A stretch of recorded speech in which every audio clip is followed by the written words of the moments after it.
Hello again. My name is Abby Sherlock, and I am one of the co-hosts here for Area of Effect. And this is our production panel. Our guests today come from a wide range of backgrounds in production and a multitude of companies within the gaming industry.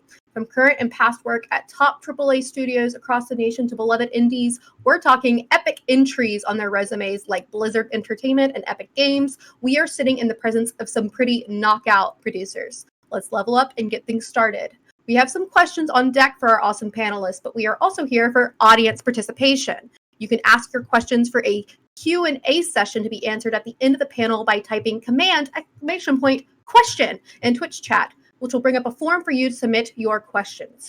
Those in Discord can be on the lookout for this form in panel announcements. So let's kick this off with, can each of you give me a brief summary of kind of who you are, what company you work for, and how you specifically work in production? Let's start with Josh. Hey, y'all. So I'm Josh. I'm a producer over at Blizzard Entertainment. I'm working on an unannounced project currently in incubation, which is our prototyping department, per se. And in production, I'm working mostly on the engineering front. So I manage our server and features teams. And so that includes all of our infrastructure to make sure our stuff works on servers, and it also includes anything outside of gameplay itself. So within our menus and whatnot, I'm ensuring all of our progression systems and things like that are implemented correctly, and it's a lot of collaboration between design, art, QA, and engineering. And yeah, I love what I do, and that's the area I'm in currently. Neha. Hi, everyone.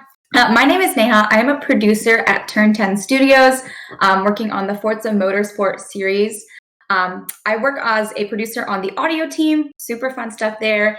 And I'm also helping support some of our accessibility efforts within the studio.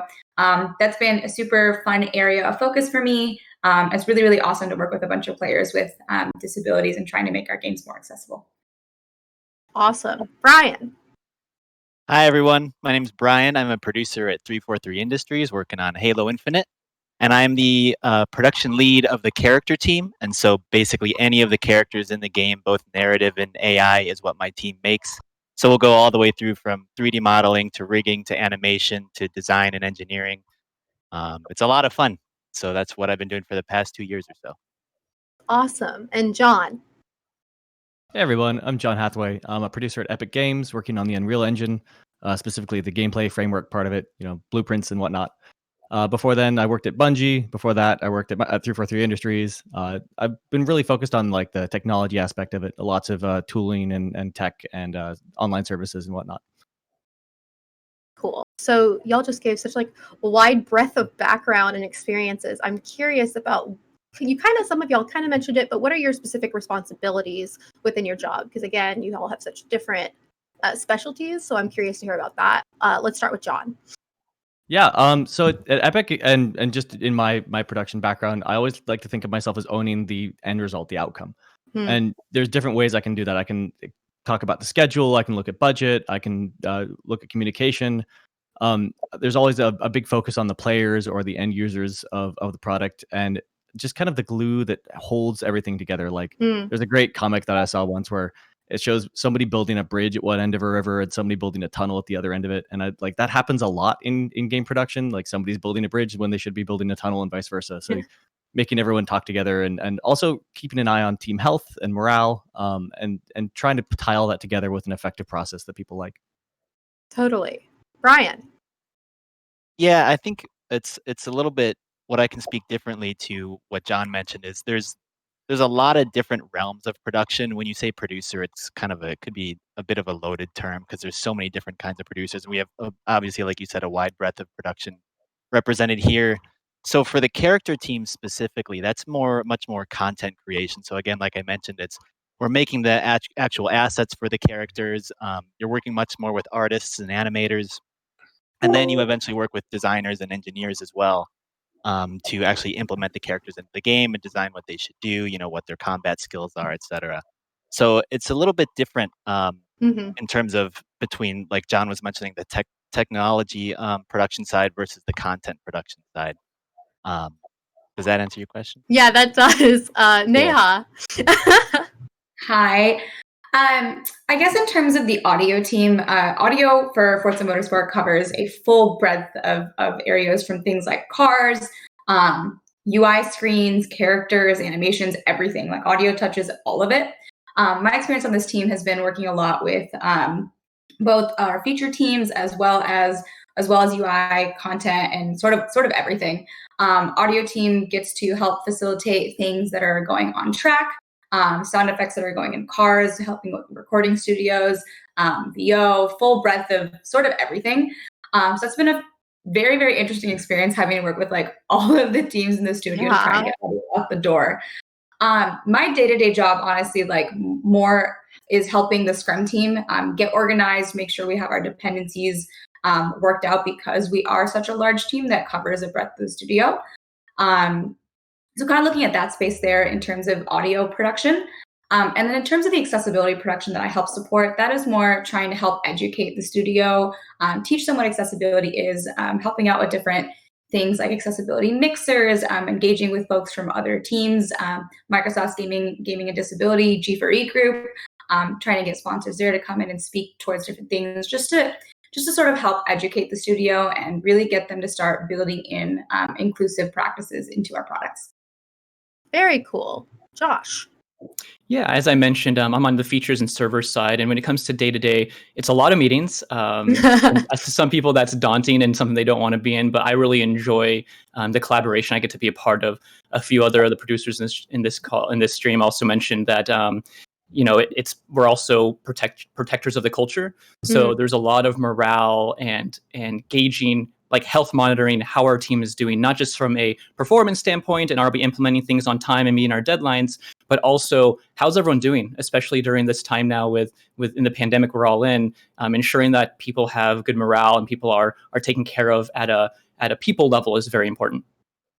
So this is kind of fun because I'm literally building what you just talked about, but how do you motivate teams to do their best work while working under a tight deadline and or the current world that we are in 2020? Let's start with Josh. Yeah, I think in order to learn how to motivate people and to ensure that they're able to deliver and meet deadlines during this time, I think it really comes down to a foundational skill set of listening. I think a lot of times people that are interested in production, they assume, okay, I need to make sure communication is super effective. And when they think about that, they generally think towards the idea of, I need to make sure all these people know what's going on when, and that everyone's aware of these things and there's transparency. I think the other side of communication that's just as important, if not more, is listening. So in order to ensure people are okay from a morale perspective, really understanding what are they going through right now with their job, what are their stresses, their concerns, their fears, and also to some extent, how does their external personal life outside of work affect their day-to-day? We have people right now that are working with, they're working from home, but they have like 3 other roommates, so how does that affect their ability to stay focused and work and figure that out? So we work with people's schedules, and I would say the biggest thing is the listening, making sure that producers are really understanding what their team is going through, and not just at a team level and sub-team level, but also at an individual level. Awesome. Neha? I honestly you recapped it so nicely.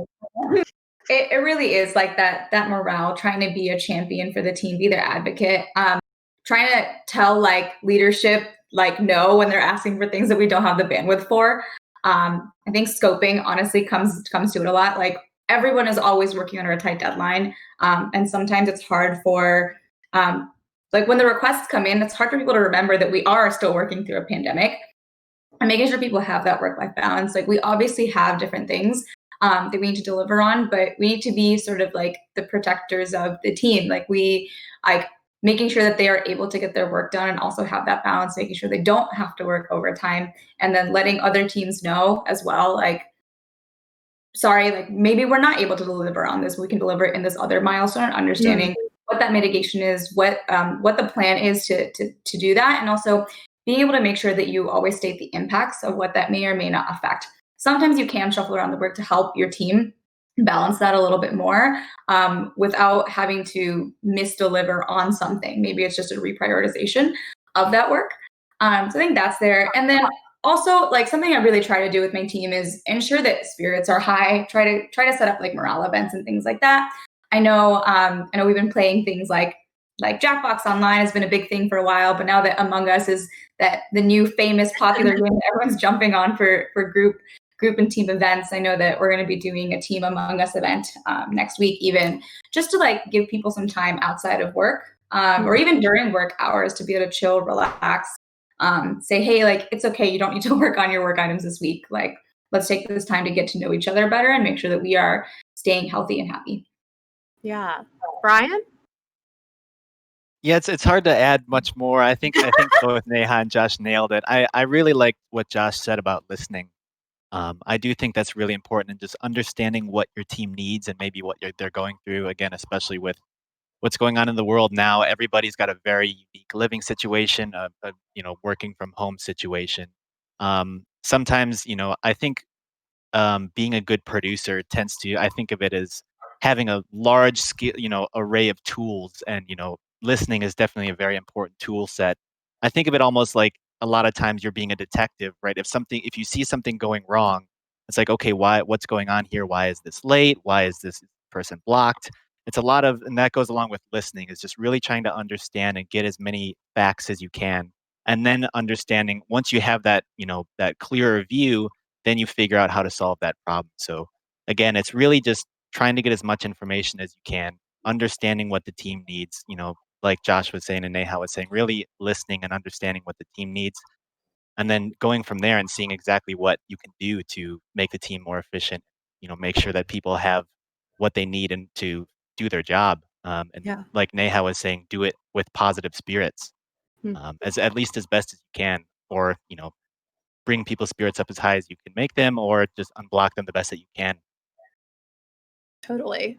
John, do you have anything? I also think maybe as a Yeah. senior producer, anything to add? Yeah, no, that I loved all the answers so far. You guys are awesome.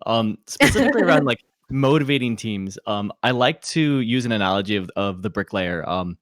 Making sure everyone understands that what their individual piece is contributing to the overall vision and like how it all ties up. So, if you walk over to somebody laying bricks for a house and they don't understand they're making a house, they might not do like those little easy course corrections mid-flight. Like if the work that they're doing, if they can't immediately answer why it's important for the overall vision of the game or the tools of the tech, then they're going to either have to come to you with every single work item they get and have lots of questions that they could otherwise have answered themselves. And then it really builds the intrinsic motivation of like, I really want to get this done and do a really good job about it because I believe in the vision, because I believe in the game, because I'm really bought into this whole culture. There's also a really tactical one where quick turnaround between somebody making something and seeing it in the build. Like if you are working on a bug and you know that if it's going to be fixed and it takes like all these levels of merging back up to see it in the game, there's a lot less urgency around there, even if it's really important to get it done quickly. But if you can say, hey, if you check this in this afternoon, there's a playtest at 5, then there's like, okay, yeah, now I'm really, really motivated to get it in. So that quick turnaround is really motivating for people. Very important. I'm curious. We already talked about listening, but would love to know what are other important skills to build on if you want to be a producer. And let's start with John. Yeah, there's definitely some like organizational skills you can pull from other industries. So producer is an interesting term. It's kind of game specific.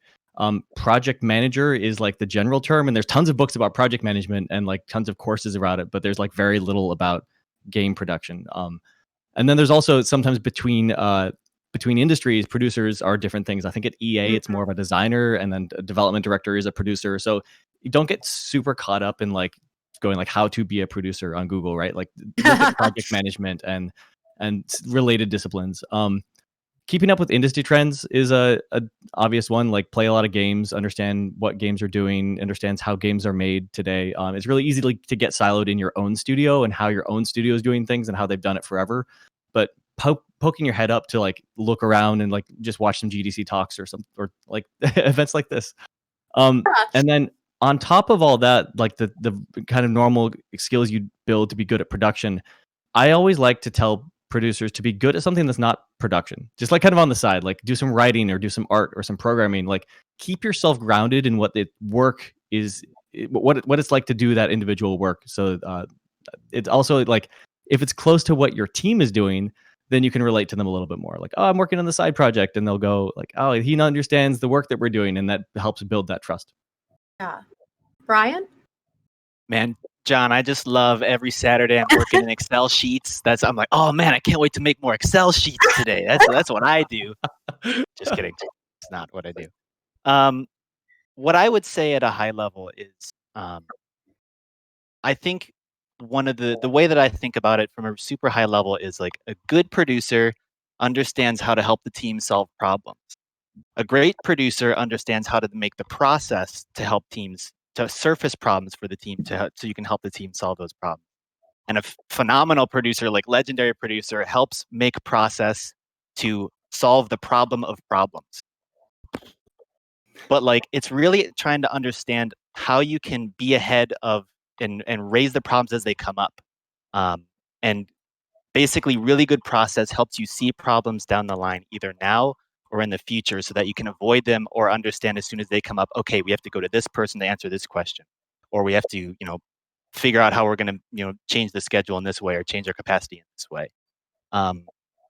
So again, that's kind of it's a bit more vague, but I think the best thing you can do if you're starting out or you're wondering what skills are best to learn as a producer, it's just to, like John was saying a little bit, just make stuff. And people say that about games in general. That doesn't mean, if you want to be a producer, that doesn't mean you can't make things. Help your friends make things. Do something on the side and understand what processes you did to get through this, even if it's just making a list. Being able to prioritize and execute on a list and understand, oh, okay, I have to, if you're looking at a problem, it can be really confusing. But if you say, I have to do this first, then do this next, then do this next, this is the most important thing for me to do. Those are really, really good skills for a producer to have. And that's the things that we would look for, is to understand how someone thinks about a problem and how they tackle a problem, or how they think about how they would tackle future problems, or the processes they could put in place to see those problems before they even happen. That's kind of the thinking that we look for in terms of, and the thinking that we go through day to day of what it means to be a producer. Neha? I had some great points, Brian. Even with the process thing, something that like I feel that producers need to do on teams is even getting teams to buy into the process. Like we can lay out these processes, we can lay out these solutions, but if your team is not like on board for this process, then you're just doing process for process sake. And Motorsport is a team that is heavy on process, and a lot of the what I'm doing is trying to get my team to buy in. And when they buy in, if it works, then things go great. Then things are smooth. You are that phenomenal producer. But if you're laying out processes that like you think you're going to solve a solution, but it doesn't work for the team, that one is going to cause you getting into some tricky areas. I'll share a story that my manager used to tell me, which is like the game is going to run whether or not the producers are there or not. There are studios that don't have producers, but when producers are put in their teams, we can be force multipliers. We are going to help elevate the team. And we're there to really make sure that like the team is able to do their best every day. If you are not a force multiplier, if you are bringing the team down, unfortunately, like that is not going to be the right role for you. So figure out how you can be a force multiplier, even within the communities that you're involved with your friend groups, things like that. How do you uplift the mood? How do you bring a presence every day that really helps other people be at their best? And then a third point I'll touch on is just obviously clear communication skills. Like that is something you should do day to day as a producer. You need to provide clarity for your team, for leadership, the teams that you work with, and all across that. Being a good communicator is going to be the key. I used to not be so great at being a communicator. I actually took speaking classes. When I did a short stint at UW, I used to not be able to go up in front of a group and give a presentation. And I magically turned that around. And now I love public speaking. I love going in front of a room of people. But making sure that you are comfortable doing those sorts of things will set you up to being a great producer. True. Josh? Yeah, I think everyone said amazing things. One area I'll hit up on is the importance of understanding what you're creating. So depending on what your team is doing, it's hard to say you should know the game you're making because it depends on how large that game is and what parts you're a part of directly. but understanding at the very minimum how your teams that you manage as a producer, how they affect the overall game. That's very integral to being able to identify risks. And that's something that producers do all the time is, we don't want to just be solving problems that are happening. As Brian was mentioning earlier, we want to be able to prevent those problems from ever occurring to start with, right? So in order to do that, it's really important that you understand how the producer understands how their teams affect the overall game, so they can ask the right questions in meetings to get the right answers and to mitigate and prevent issues that could come up that people maybe didn't think about. But because as a producer, we generally have a much higher level scope of what's happening across the different areas of the team, we can usually call those things out and be, as Neha said, be force multipliers. So I think that's another important area as producers to understand not just what your teams are doing directly, but how what they're doing impacts the overall game. Very cool. I love that. So we're talking about these really important and vital, more soft skills of this active listening, empathy, communication. I'm really curious, again, for aspiring producers out there, are there any software or particular applications you think that aspiring producers should learn about or know? Let's start with Josh. Yeah. So there's going to be a variety of different software project management tools that a lot of different companies use. When I was wanting to be a producer before I got into the industry, I was using Trello a lot. Mm-hmm. And so Trello gave me a basic understanding of, okay, so you can drag and drop and move these things from to do to in progress to done, moving these tasks. And I think that foundational skill of understanding project management via Trello or other free software could be really beneficial. At Blizzard, a lot of teams use Jira. Jira is another software tracking tool, and it's very broad and very large. But if you just understand the foundations of how one software project management tool works, you can usually apply that to most software project management tools. You have to very similar to Unity versus Unreal. They're very different, but if you understand the foundations of one of them, you'll start picking up the other one a little bit quicker and understand what the pros and cons of the different engine. Same thing with software development tools. And software project management tools like Jira. And that's why I would recommend people, if they're interested in production, if you Google, you can get, I think you get a free temporary trial with Jira. Just click through, look at how it is, or just go look at Trello and see what that looks like and mess around in it and see what you can do with tracking cards and whatnot. So when it comes to hard skills, that's one area that I definitely recommend aspiring producers and newer producers to look into and start practicing and understanding. Very cool. Neha? I honestly I'm pretty similar to that. I know for motorsport, we use ADO, which is Azure DevOps, Microsoft's version of that. It used to be called TFS, Team Foundation Server. I think the main skills that really come with just being able to use that project tracking software is understanding the components that go into it. So similar to what is in ADO, what is in Jira, what you can even use in Trello are honestly going to be the software foundational building blocks of creating a game. Things like user stories, things like initiatives, things like epics. Understanding that what components go into project management and even agile methodologies, and understanding if those pieces are represented in the software that you're using. That's really going to be the difference between which ones you use, whether it's Asana or something else. Figuring out how work items are tracked, what they're called, and then what is the importance of listing them as different things? What's the difference between a task and an initiative and a user story? What is the point of them? Understanding the difference between that is going to help you use the software better, as well as understand what the software will be there to leverage for you and your team. Valid. Brian? Yeah, I think both what Josh and Neha said are good answers. And I honestly don't have too much to add in terms of hard software skills. I was joking about Excel earlier, but I know how to use some basic Excel just to learn how to make tables and things. And I could give another more specific example. Again, it depends on what kind of production you're going into. If you're more on cinematic or narrative production, people use things like Shotgun, which is how you track different video assets. When you have this large library of animations that are going through the pipeline, a tool like Shotgun might help with that, but you might not need that if you're not an animation producer. Again, I would just echo what I said earlier. For anyone who's interested in production, I would definitely recommend poking around with something like Trello, just learning what that software is. But I think at the end of the day, what's most important is just that you learn what it takes to make something, whether it's even, again, Excel or even just like on pieces of paper at first, learning how you want to track these things, how you went through this. That'll teach you a ton about how you make a project go from nothing to something. And that's going to really teach you, okay, how could I then look back and say, how could I make this more efficient? Oh, maybe then I can track this in Excel that would make this faster. Or I could use something if you're working with 3 or 4 people. Hey guys, let's use Trello so we can see, oh, I see you're working on this task, which means I have to work on this task next. So in terms of hard skills, I would say definitely look into that. But then again, just go out and make stuff with friends or by yourself and see what you can do. Um, the only other thing I would also recommend is looking into agile methodology. We mentioned that a little bit, and that's basics for software development.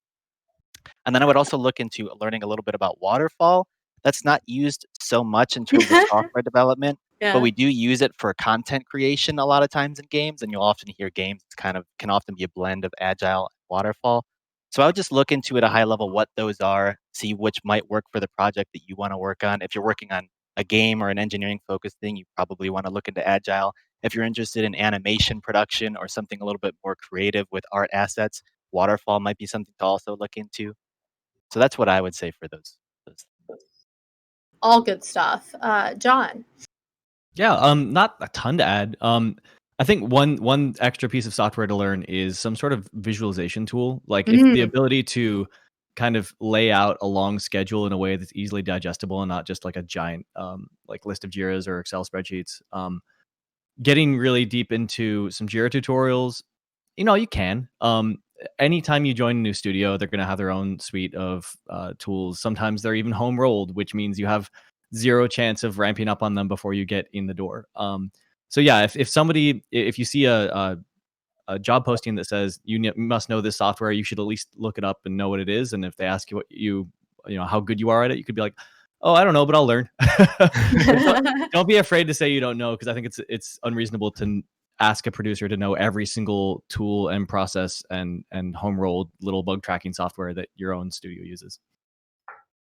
I'm really curious about this because I personally, to be completely transparent with y'all, my goal, do love hosting, but my goal is actually, I'm in school right now to be a voiceover producer for games. So this question to me, I think, is so important. How do producers normally go about finding their own little specialization or niche? Let's start with John. Yeah, I can speak to myself. So when I started, I have a tech background, a CS degree. I used to be a dev lead, and so I was put on some kind of more technical projects. So they'll look at your background and kind of put you there. There's also the needs of the business. What needs a producer now? Where there's an opening. And if you have a desire to be in a specific area, you really have to work on it. You have to you can't just kind of go with the flow and be put where you want to be. Once you start producing a specific area, you typically are going to stay in that area unless there is going to be a big organizational shift and they kind of give you something new. Like I had that at 343. I was a services producer and I did online services for a long time and kind of UI focused things. And there was some turnover and I had a lead who put a lot of faith in me and said, okay, now you're doing effects tooling. And I went, I don't know anything about effects tooling. And they went, that's okay. That's what producers do. We just learn. And so I got this whole insight into this part of tooling, which I thought was really exciting. But I think that's rare. Understand what niche you want to go into and really actively pursue it, because that's probably where you're going to stay unless you want to do a big jump again. Can you guys hear me? Hear you. Okay, I'm having some technical difficulties. Can we repeat the question? Oh, it was basically, how do producers go about finding their specialization or niche within producing? That is a good question. I can tell you what I did, which was just I was very persistent about it, and I was very relentless in what I wanted to do. When I first started, I knew that I wanted to get into like animation production and narrative production. And so basically what I did was I just said, this is what I want to do. I'm going to look up on LinkedIn who these people are. I'm going to reach out to alumni of my school, just start making these connections. And that's basically what I did. I just said, hey, here's what I want to do. Here's what I want to do. I want to work on narrative. I want to work on animation production. And really, it was just kind of that laser focus that helped me basically start. I just got an internship and then I got a production coordinator role, associate production, and now I'm a producer. But Mm. really, it was just kind of knowing. For me, it was I always knew exactly what I wanted to do, or at least the general area that I wanted to go into. Um, so it might be a little different for someone who just says, I want to get into production and then I will Yeah. see what I want to do. And Mhm. that's totally fine as well. If you know that production specific, as a whole is also the Mhm. realm that you want to get into, that's totally fine. But again, I'm going to say for like the 10th time, what I mentioned before is just you kind of know as you start making creative projects what interests you. Maybe, like you were mentioning, maybe it's the audio and the VO side. You're really passionate about acting, VO production, and maybe audio productions for you. If you're passionate about video, maybe you want to go into film production, which is a little bit different than games production, like we're talking about here. But or maybe you're a programmer at heart and you want to make the tools and the tech to help the team make the video game. Maybe you love designers and you want to work with design. I think that's kind of a little bit of self-discovery, and also you may shift throughout your career. You might, It's like very John true. was saying, you'll start in one realm and then you'll fall into another realm. Like for me, I started in narrative and then I fell into character production, which is a little bit different from narrative, but I love it and the team's great. So I think it's a little bit of being open to different opportunities, but also kind of understanding within that window really what you want to focus on. And if you're not sure what that focus is, just go out and try making some stuff and see what interests you. Yeah. I would agree with what both of y'all said so far. Finding your niche is honestly difficult. It's like when you go to college, people are like, "What degree do you want?" And honestly, a lot of people don't know. I started out wanting to be a neurobiologist. Now I'm a games producer. So like, whole switch there. Um, and similar to me, like I started in one area and switched to another. I was a gameplay producer when I started out, and now I'm on audio. And honestly, like I'm still finding my niche. Like maybe I'm thinking that I want to focus on accessibility. It's a really, really great space. I think it's really taking your job and the experiences that you're learning from it and figuring out how it applies to what you want to do also outside of work. Audio is something I naturally fell into as I did audio programming in college, and that was a good fit for me with the studio and with the team because I could relate to them. But finding out like what are you passionate about? How does it relate to your job and the skill set that you have? Production, like we've mentioned several times, is a very diverse role that covers a lot of different things. Each team is going to have a different specialization that you have to do, but they don't only hire producers for that role that have experience in that role. Like there are opportunities in your studio where someone will leave or an opportunity will open up or a new role will be created for a team that hasn't existed before where you can figure out whether or not your skill set matches that.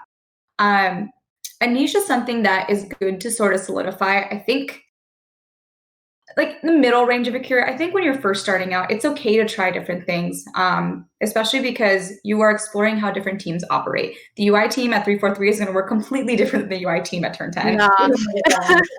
First party studios. So even looking at things like that.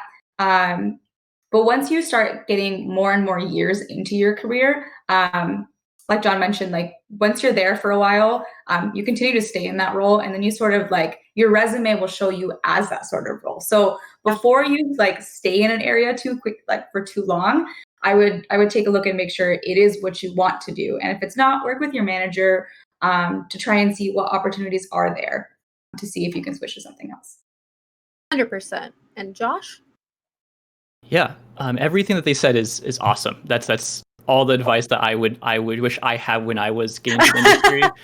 I will say I am not a technical person. Like I didn't graduate with a computer science degree. I actually graduated with a communication degree. So Neha, similar to what you said about learning communication, I worked on that as well during my undergrad.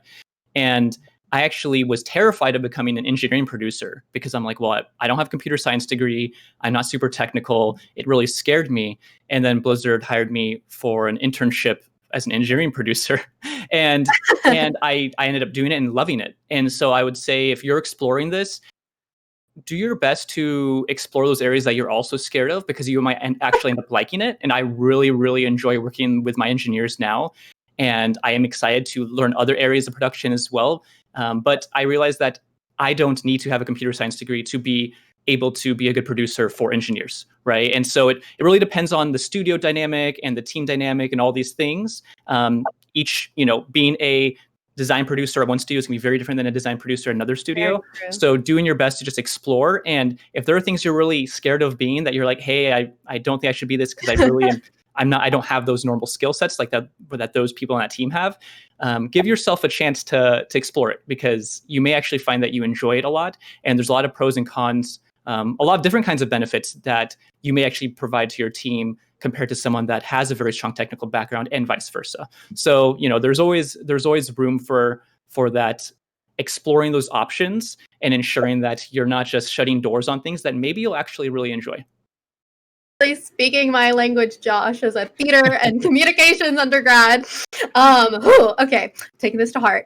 So next question, which is kind of a hard one, but I think is very important when we're talking about producing people and producing projects. Do you have any tips on working with difficult personalities? Take that as what it means, Josh. That's a great question. Yeah. So I would say first identify like what, you say difficult personalities. What makes that difficult, right? Yeah. So if you're working with individuals and you're like, man, I just don't see eye to eye with them, that may actually be a good sign and a good first sign to maybe pull them aside and have a chat and just understand them more. Not to be like, hey, we need to get along better. That's not very organic. I feel like understanding what their mindset is, what their goals are, will really help with that. Back when I was in grad school, I went to grad school for production, and we did a lot of team building exercises. And I think a really important thing that I learned was people aren't trying to make your life more difficult 90% of the time. They're just trying to achieve the similar goal in a different way. And there's not alignment on the direction of how we should do that. So if you're able to take a step back away from your own personal feelings of the situation, and I always, whenever I have been in a situation where I'm like, oh man, this really like felt uncomfortable, it got really heated or something. Doesn't happen often, but when you feel that sometimes in a meeting, especially when people are so passionate about what they're making, it's important to take a step back and recognize we all have the same goal here. We all want this to be really good. So let me chat with them. Maybe it's one-on-one, maybe it's in a separate setting outside of a work setting. It depends on the situation there, but talk to them and understand what their point of view is and what they're trying to achieve. I think in those situations, it's very easy for us as humans to get defensive and be like, put up our own walls. When in reality, in those situations, especially as producers, it's really important that we break down our own walls and help break down other people's walls and understand, okay, what are they getting at? And what's the dilemma here actually? Because sometimes what people are upset about or the difficult situation you're in isn't always the face value. Sometimes there's a deeper rooted fear or concern that just isn't brought up yet. So I think it's really important as producers that we think about that. And when we're talking to people, again, it goes back to that listening foundational skill and ensuring that you're talking to them, understanding, okay, what are they really getting at? What are they concerned about? And how can I help them achieve this and ensure that we all get on the same page? Yeah, getting to the core of the issue. Neha. Right. Great points there. To add on to that, I think some skills that I've used in order to sort of help facilitate those difficult conversations is making sure that you're understanding each other. Like you mentioned, there is often like a deeper rooted fear or concern or something that hasn't been surfaced yet. But making sure you're understanding each other and speaking the same language can often be a very, very difficult thing. When you're dealing with difficult personalities, usually you are honestly saying the same thing or like trying to achieve the same goal, but you're seeing it in completely different ways, and you're not seeing how those two things are actually the same. A skill that I have used and I've been developing over the course of the last couple of years is to try and take what they're saying back to me, the person that you're in a conversation with, and translating that back to them. Hey, are you understanding this? This is something that people actually use in like therapy lessons. Yes. Therapy session time, which is like one person says something, you're like, hey, here's what I heard you say. Is that correct? And I've been using that skill set in the conversations I've had with people so far over the last couple of years, and it has changed my world. Like, it has made so many conversations easier and smoother, because when you incorrectly translate it or they incorrectly translate you, you can see where those differences are lying and make sure that you guys are actually on the same page. It's probably my biggest takeaway from what I've learned with working with difficult personalities. Another thing is making sure your own emotions are in check. I think when us as humans, not even just producers, work with people who we don't necessarily agree with, we have a tendency to get heated. We have a tendency to not be as calm. So just make sure that when you do schedule that one-on-one, when you do have that conversation, make sure that your emotions are in check, make sure that you are calm and collected so that you're not going into a conversation with a disagreeable person knowing that you are also disagreeable. Sense. Brian? Yeah, I think what both Josh and Neha said is exactly what I'd say. It's like Josh was saying, it's about listening and really trying to understand. And like I mentioned before, almost being, part detective. Another tool that you need is Yeah. almost part psychologist and therapist to just really listen and understand where they're coming from. And the tool, like Neha said, that I think is really important is also say back to them, so are you saying this? This is what I understand you're saying. Um, and at the at the end of the day, I think there are once you kind of have that understanding and try and almost take your personal feelings and yourself out of it and try to be as pragmatic and objective as possible. Um, it's just at the end of the day, understanding, like Josh was saying, you're both there to try and make an awesome game or an awesome project. Um, and then and then figuring out if you can come to some common ground there. And then again, at the end of the day, you're both professionals. Sometimes it's just like your personalities just don't mix. Sometimes you're just going to have people who you don't really get along with in general, and some people maybe don't get along with you. And that's okay as long as you can just be respectful of each other and just at the end of the day say, hey, we're both here to make an awesome game. Let's come to a conclusion. Let's come to at least some kind of compromise and move forward. I Yeah. think it's kind of being able to take your ego out of the equation a little bit, not get so Mhm. defensive, and just try and move forward. And I think at the end of the day, that's going to be best for everybody, including yourself and everybody who's around you and anyone who you find who might have a difficult personality. 100%. The united goal. John? This is awesome. Yeah, everything that's said so far is 100% like my first second through like 50 steps. I think dealing through with people, with difficult people, it's usually born out of fear. Like they're afraid of something. They're afraid that their project is going to fail. They're afraid they're not going to get a good review. So understanding that fear reaction, which is turning into what is ultimately a difficult conversation. Sometimes there's not a happy ending though. We talked about production being force multipliers. Toxic or really difficult people can be force dividers. I don't know. And Math. I don't like math. Too much math. And it's important to kind of discover like I have a no assholes rule. Like I've been doing this long enough that I can see the effect that a toxic person can have on a team, and it can really torpedo a whole project. So that's something as a producer you'll end up having to do is go to leads and managers and people managers and say like this person needs to be off the team or they need to be put on a performance improvement plan. Like they're kind of a hard edge of like knowing when to stop trying to work with the person when they are really impacting more than themselves. But yeah, do all that other stuff first. Hopefully that's rare, like you were saying, John. Is like hopefully you the producer will have the tools to try and manage that. But in rare occurrences, like you were saying, there's maybe someone who's just so fed up. Maybe they're just a bad actor. They're tired, and they're just like, I'm done with this place. Maybe they're really frustrated. And then like you just have to go to their lead and try and again keep your ego in check and say, hey, here are the facts. Here's what I'm seeing from this person. I need you to talk to them or whatever it is. And it's super hard, but it's part of the job and making sure that like the overall benefit to the team and all the other people of not having to deal with somebody who's just being an unagreeable asshole is it's great. Exactly. Well, we have reached the Q&A from our audience portion of the panel. So I'm going to combine these two questions because I think they're very similar and they've been hitting a lot of the points we've been talking about. So this is going to be a long question. But what are some misconceptions about producers in games? / what's the difference between producers, project managers, product managers? They seem similar, but I feel like there are nuances. John. This is awesome. It's a great question. I'm really passionate about this because I've actually had the title of program manager, technical product owner, producer, lead software engineer, and they're all about the same job. It's kind of like so product managers are determining the what and the why, right? They're actually determining what we build, and in games that's often a designer.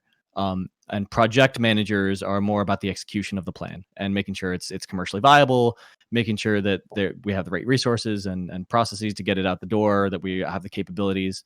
So yeah, there's a couple really good articles out there about the differences between product manager and project managers. And typically production is the project management half of that house. I think it's important when you are a producer to understand that place.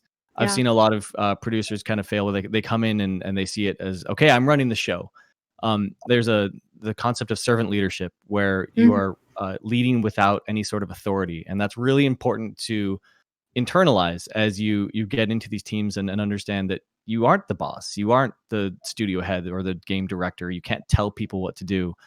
If you feel like something needs to be done differently, you need to prove it through data or convincing people, or just leading without authority. So that's where I go with that, is look up the differences between product and project manager. Totally. Brian?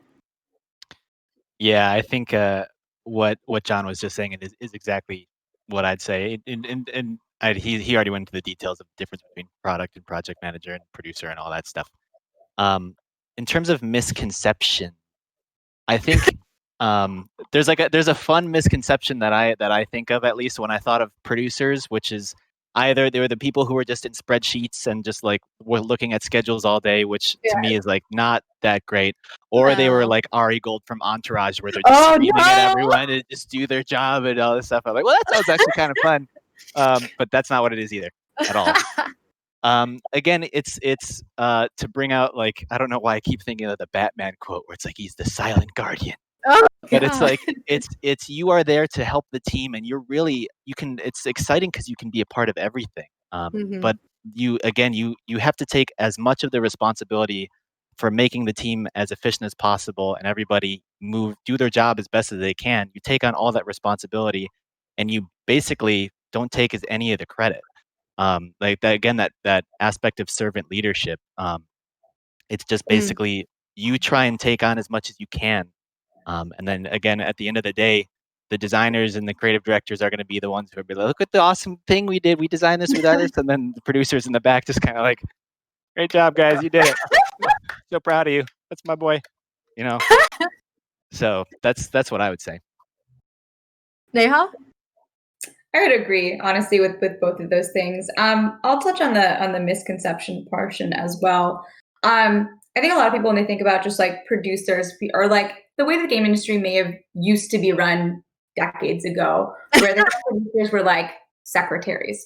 And I thought that was a very interesting misconception when people came in. They like assumed the producers were there to like take notes for their meetings and schedule meetings, and just dole out action items. We were there just to like make things go and like deal with the scut work for other people. Like, but that's not the case. Like, that is a portion of our role. A portion of our role is to take notes, but a portion of our role is not to take notes at every single meeting. If I'm not there at that meeting and my leads are having a meeting, I expect one of them to take notes, and expect them to relay back the core points and the takeaways and the action items.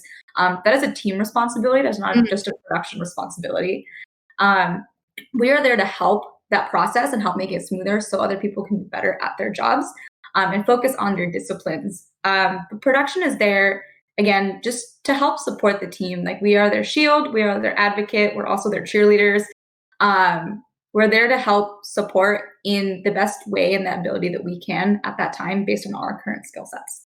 Some other maybe misconceptions that people might think.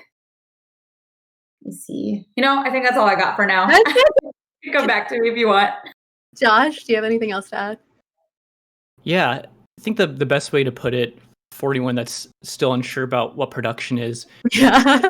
I think a producer is the person that shouldn't be the person that is necessarily forcing a culture or forcing a process. They're the person that should be amplifying whatever is already there. So the amplification is something that's really important for producers to do, because that's what helps us with, okay, how are these personalities going to work on this specific feature and implement it with this timeline, right? We're not there to try to throw in something or be in charge and try to drive it solely by just, talking to people. That's not really how it works. We're there to amplify what's there already and to encourage and empower others who, again, their whole job and expertise and passion are completely different areas than what we do. But being able to empower as a producer other disciplines is one of the most rewarding parts for me personally, is I get to help other people do their jobs even more effectively than if I wasn't than if I wasn't there. So that's something that I think is really important to consider and to remember is whenever people think producers are, again, like John was mentioning, the people with the iron fist and they're going around yelling at people, like Brian said too. It's that's not the case most of the time. They're the ones who are there to help bring the group together and amplify and empower the people that are there to do even better with what they know. Perfect.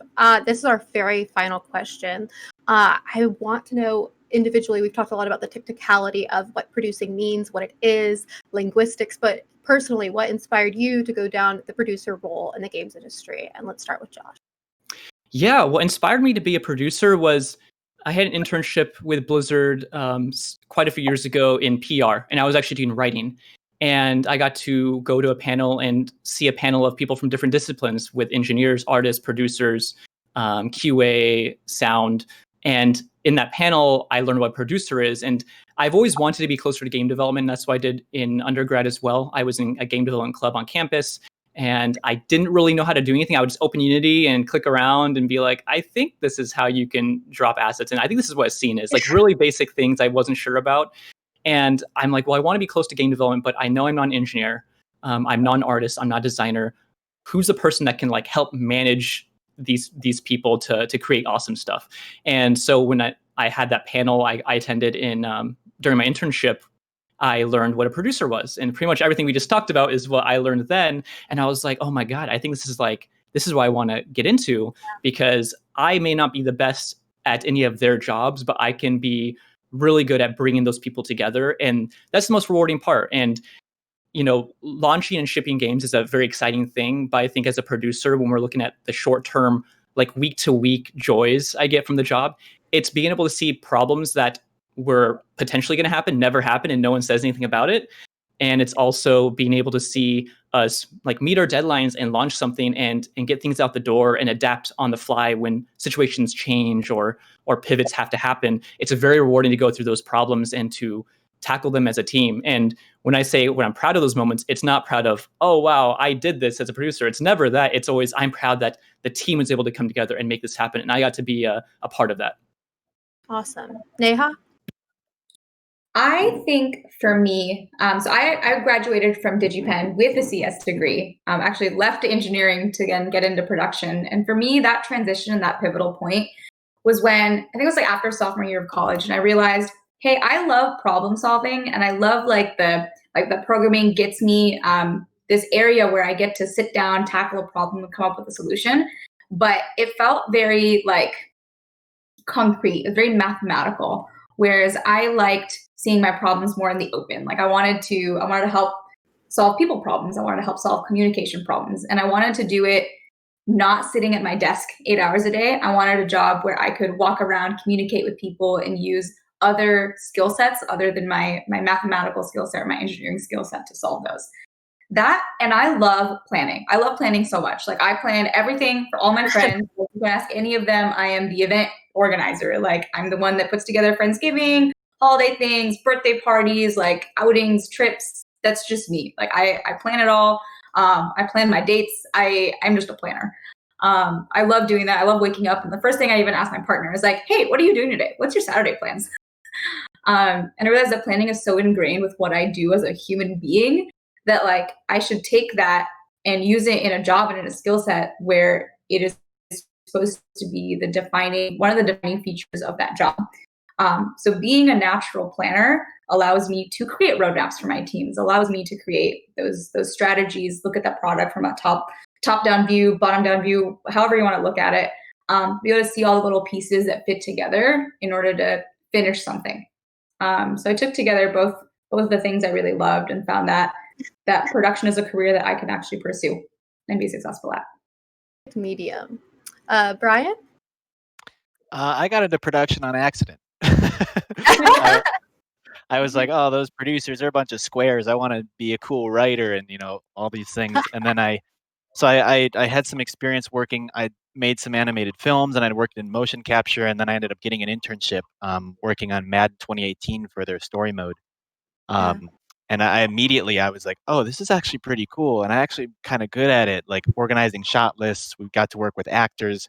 And I fell in love with that fact. Like like Neha was saying and like Josh was saying, where it's you're helping solve problems, you're on your feet constantly, you're constantly engaged, you're meeting everybody on the team. Depending on what realm you're in, I got to work, go on set and shoot things and work with these great actors. And also, there is that creative energy you get being around creative people as well. And depending on the project you're on, maybe you could even have some creative input there, be like, hey, maybe we should do this. And they're like, that's a great idea. Because you're helping solving problems, but sometimes maybe it's okay to help with creative problems too.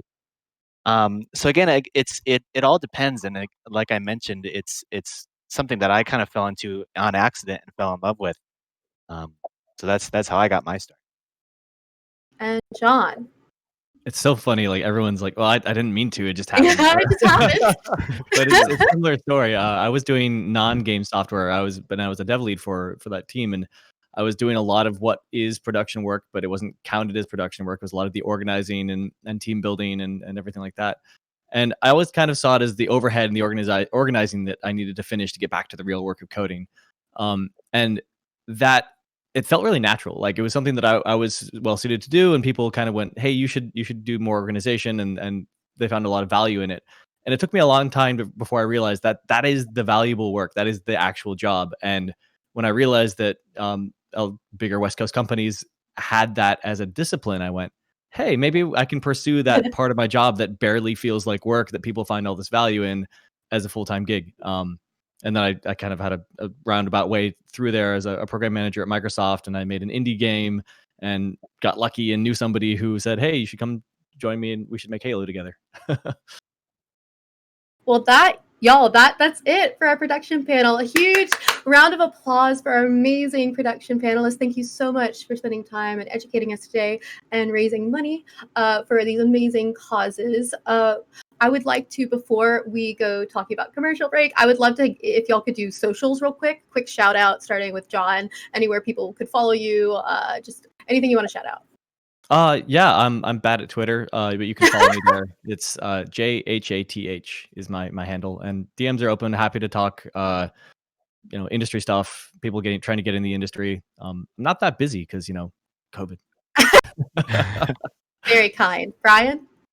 You can follow me. I just posted in the chat, Captain Burbo on Instagram. Or if you want to talk professional things, you can message me there if you want to talk professional things. You can find me on LinkedIn, Brian Beebe. Feel free to shoot me a message. I'm happy to answer any questions or give any insight that you're looking into. Cool. Neha?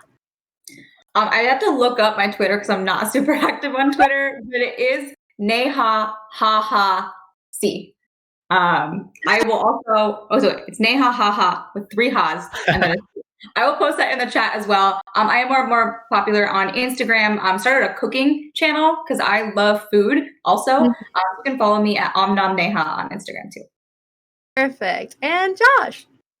Yeah, you can follow me on Twitter. My handle is @Jedek27. That's @JEDDEK27.